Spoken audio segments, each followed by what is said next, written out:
নমস্কার, বাংলা বাজারে সবাইকে স্বাগত। আমি অনিকেত চট্টোপাধ্যায়। শুরু করছি আমাদের অনুষ্ঠান মতামত।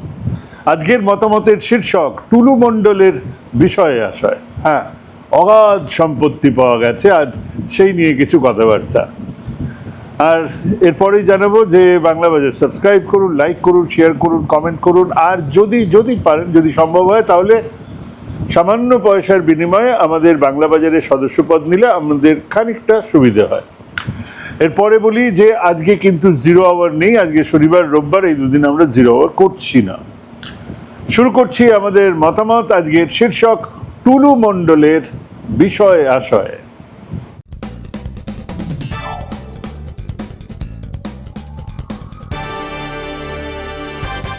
নগদ 28,50,47,000 টাকা আর 15 কেজি সোনা, মানে ওই ধরুন কম বেশি আরো 25 কোটি টাকা।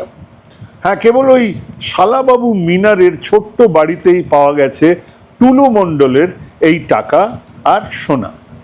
কাজে সেই আপাতত বিখ্যাত টুলু মণ্ডলের বাকি বিষয় আশয় নিয়েও হিসেব নিকেশ হবে বই কি।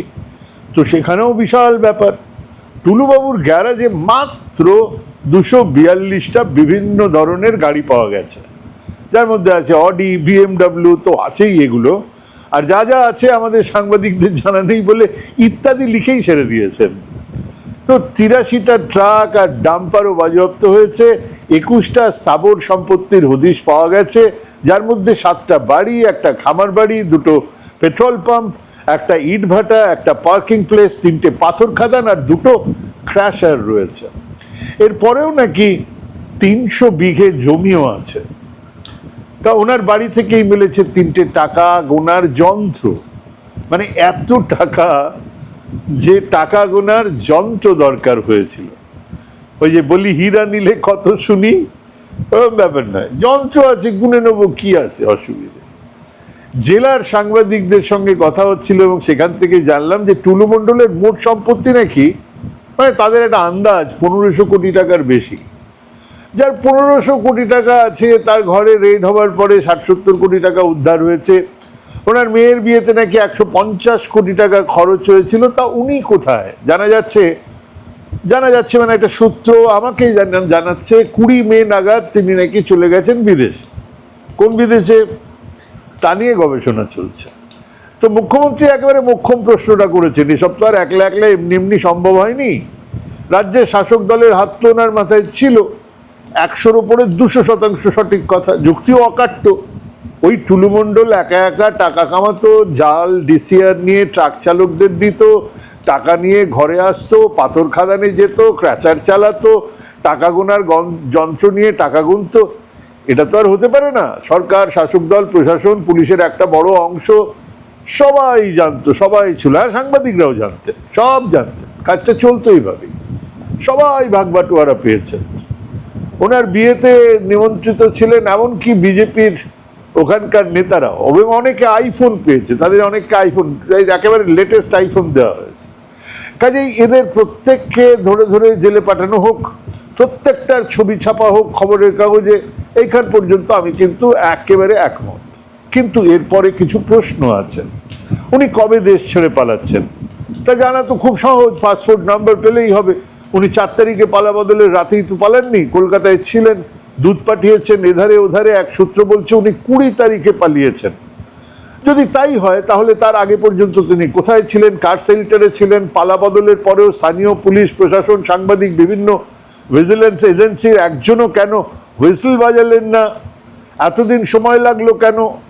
যেদিন পালা বদল হয়েছে তার পরের দিন ডিসিআর পাল্টানো, ডিসিআর যে নকল হচ্ছিল সেটা জানা গেছে। এবং আজকের মন্ত্রী, কারিগরি শিক্ষামন্ত্রী, তিনি তো তখন জানিয়েছিলেন যে এত টাকা মার গেছে, তার মানে ডিসিআর ধরা হয়েছিল, তার মানে বোঝা গিয়েছিল। 6 জন ডাকাত ডাকাতি করার জন্য জড়ো হয়েছিল, তাদের কাছ থেকে খবর পেয়ে পুলিশ প্রশাসন জানতে পারলো এখানে টাকা লুকোনো আছে। এইগুলো খুব বিশ্বাসযোগ্য গল্প নয় নাকি? এটাও বিজয় মালিয়ার মতন এক মহা নিষ্ক্রমণ যার সুযোগ করে দেওয়া হলো। আচ্ছা, তর্কের খাতিরে আমি ধরেই নিচ্ছি যে এসব কিছুই হয়নি। হঠাৎ একদিন পুলিশ প্রশাসন জানতে পেরেছেন যে টুলু মণ্ডল বালি পাচার, গরু পাচার, নকল ডিসিআর, বেআইনি পাথর খাদান, ক্র্যাশার এসবের মালিক, এবং অনেক ঘাপলা করে টাকা পেয়েছেন এবং তার পেছনে সরকারের মাথা ইত্যাদি ছিল। সরকার ছিল, সরকারি দল ছিল, তা তারা তদন্তে নেমেছেন। তাহলে বলি গল্পটা কিন্তু এত সহজও নয়।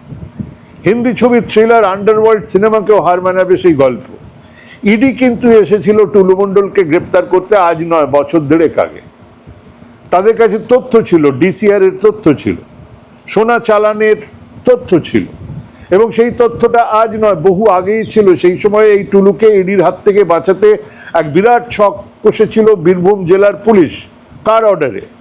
একটা খুনের মামলা হঠাৎ দায়ের করা হয়েছিল। সেই মামলাতে টুলু মণ্ডলকে গ্রেপ্তার করে জেলে পোরা হলো, পুলিশি হাজতে রাখা হলো। মাস চারেক পরে টুলু মণ্ডল বেরিয়ে এলো, কিন্তু ইডি আর ফিরে আসেনি। কেন আসেনি?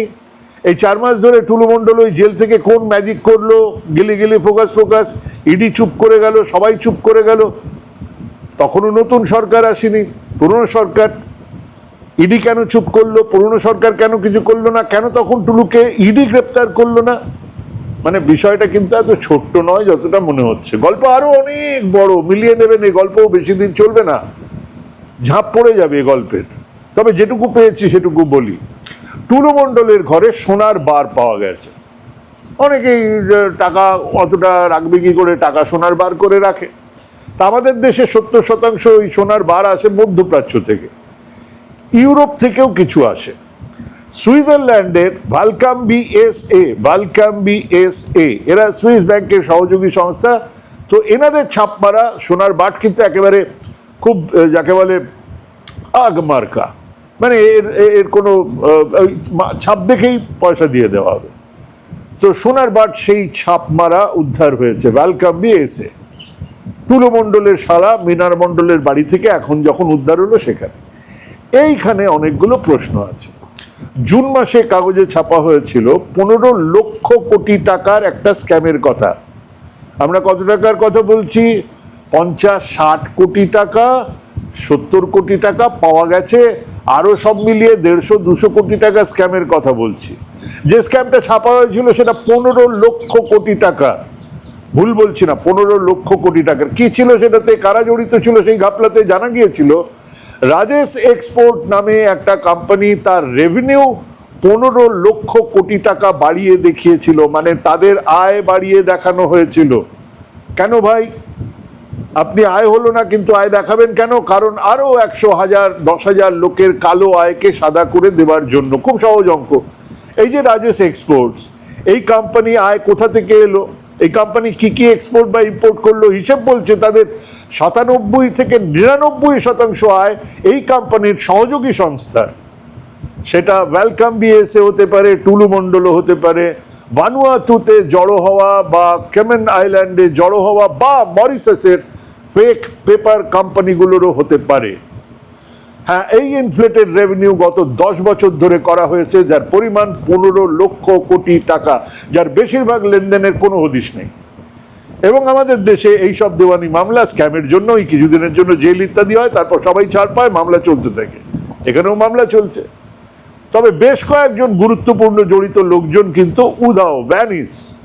আমাদের মুখ্যমন্ত্রী বলেছেন এই টুলু মণ্ডলের কালা আয়ের সঙ্গে যোগসাজশ ছিল আগের সরকারের। থাকাটা অসম্ভব কিছু নয়, থাকাটাই সম্ভব। আর এই ভাগোড়া পলাতক টুলু মণ্ডলকে খুঁজে বার করে শাস্তি দেওয়া হবে। রাজ্যের বিরোধী দলনেতা, যিনি 4 মে পর্যন্ত দিদিমণির অনুপ্রেরণা ছাড়া একটা কথাও বলতেন না, তিনিও বলেছেন এই টুলু মণ্ডলের উত্থানের পেছনে আগের সরকার তো আছেই, থাকতেই পারে, থাকাটা স্বাভাবিক।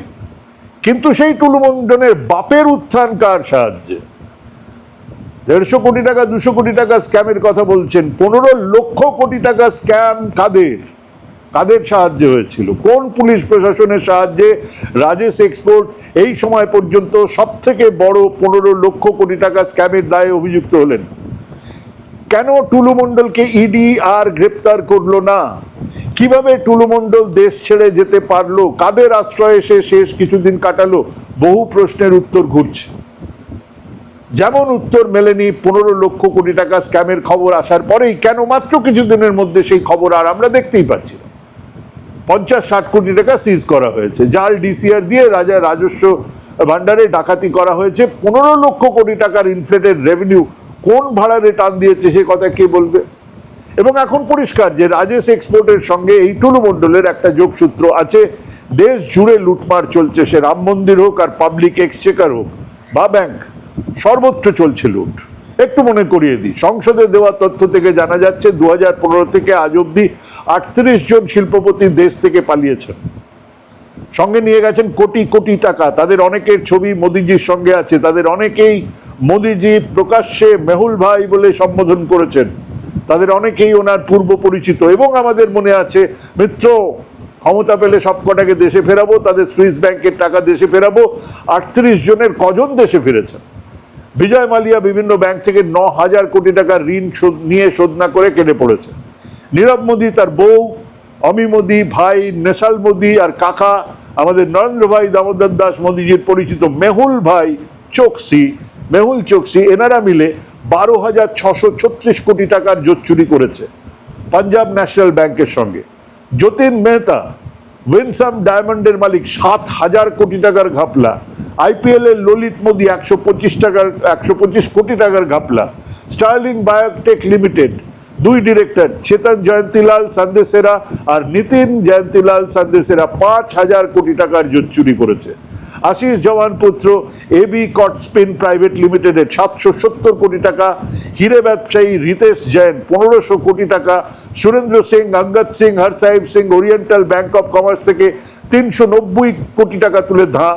সঞ্জয় ভান্ডারী 150 কোটি টাকা ট্যাক্স না দিয়ে পগার পার, সরকার বসে আছে।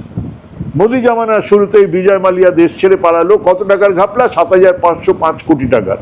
লন্ডনে আছেন, ক্রিকেট খেলা দেখতে যান, লোকজন জানিয়েছে সকালে রেস্তোরাঁয় ফিশ অ্যান্ড চিপস খেতে দেখা যায় ওনাকে, রাতে অভিজাত বার অ্যান্ড রেস্তোরাঁয়। এরপরে মোদিজির মেহুল ভাই চোকসি 7,080 কোটি টাকার ঘাপলা, আপাতত অ্যান্টিগুয়ায় পাইনঅ্যাপল জুস নিয়ে মালেবু খাচ্ছেন, পাশে বান্ধবীরা। এরপরে যতীন মেহতা ঘাপলা 6,580 কোটি টাকার, আপাতত ওয়েস্ট ইন্ডিজের সেন্ট কিটস নেভিজ দ্বীপপুঞ্জে বিশাল বাংলো বাড়িতে অবসর জীবন যাপন করছেন। খবরের প্রকাশ, কিছুদিন আগে এক বলিউড অভিনেত্রী সেখানে দিন 15 হলিডে কাটিয়ে এসেছেন। পরের জন নীরব মোদী, মোদীজির সুপরিচিত ঘাপলা 6,498 কোটি টাকার, আপাতত লন্ডনে গায়ে 23 লক্ষ টাকার জ্যাকেট পরে ঘুরে বেড়াচ্ছেন। নিতিন সন্দেশেরা, চেতন সন্দেশেরা দুজনেই ঘাপলার পরিমাণ 5,383 কোটি টাকা, নাইজেরিয়াতে আছেন, দিব্য আছেন, তাদের টাকাও এদেশে কাটছে বলে খবর। উমেশ পারেখ, কমলেশ পারেখ, নীলেশ পারেখ গণেশ জুয়েলারি হাউসের মালিক, ঘাপলা 2,672 কোটি টাকার। 3 জনের 2 জন দুবাইতে, একজন কেনিয়াতে আছেন, বুঝতেই পারছেন, বহাল তবিয়তে আছেন। ললিত মোদী, আইপিএল খ্যাত মোদীজির ঘাপলা 1,700 কোটি টাকার। বিজেপি নেত্রী সুষমা স্বরাজ বিদেশ মন্ত্রী থাকাকালীন ইনি পাসপোর্ট বার করে বিদেশে চলে যান, তারপর থেকে ইউনাইটেড কিংডমেই থাকেন, বেড়াতে যান মালদ্বীপ, সুইজারল্যান্ড, কে আটকাচ্ছে, সঙ্গে বান্ধবী। রিতেশ জৈন ঘাপলা 1,421 কোটি টাকার, কোথায় আছেন উইকিপিডিয়াও জানে না, ইডিও জানে না। রাজীব গয়াল, অলকা গয়াল, সূর্য ফার্মাসিউটিক্যালের ঘাপলার পরিমাণ 778 কোটি টাকা, এনারাও কোথায় আছেন কেউ জানে না। আশিস জওয়ান পুত্র 770 কোটি টাকা তছরূপ করে কোথায় লুকিয়ে আছেন কেউ জানে না, কিন্তু দেশে নেই এটা সবাই জানে। আমেরিকার ফিনান্সিয়াল ক্রাইম এনফোর্সমেন্ট নেটওয়ার্ক, সংক্ষেপে যাকে ফিনসেন বলা হয়, তারা জানিয়েছে ভারতের 44টা ব্যাংকের প্রায় 2,000 লেনদেন সন্দেহজনক, যার পরিমাণ $1 বিলিয়ন। 1 billion American dollar. 7,943 কোটি টাকার লেনদেন সন্দেহজনক। আগামী দিনে এরাও ধরা পড়বে, জেল হবে বা জামিন পাবে বা পালিয়ে যাবে ইউকে, ওয়েস্ট ইন্ডিজ বা কেনিয়া। সেই তালিকায় একজন পুঁটিমাছ যুক্ত হলো, টুলু মণ্ডল। আমরা তো চাইবই এরা ধরা পড়ুক, এদের সাথে যারা সাহস জুগিয়েছে, যারা মাথায় হাত দিয়েছে, যারা সাহায্য করেছে তাদের লুটমারে, যাদের প্রশ্রয়ে বেড়ে উঠেছে, তারা প্রত্যেকে জেলে যাক, বাকি জীবনটা জেলে থাকুক। কিন্তু হবে কি করে? 15 লক্ষ কোটি টাকা থেকে 12-14 হাজার কোটি ঝেড়ে দেওয়ার পরেও একজনের জেল হয়নি। এটাই আপাতত আমাদের স্বদেশ, যে দেশের মুখিয়া বলেছিলেন আমরা বিশ্বাস করেছিলাম না খাউঙ্গা না খানে দুঙ্গা, আর যা হচ্ছে সেটা আপনাদের সামনে। ভাবুন, ভাবতে থাকুন, প্র্যাকটিস করুন। ভালো থাকবেন, সুস্থ থাকবেন। আজকে এখানেই শেষ করছি। নমস্কার।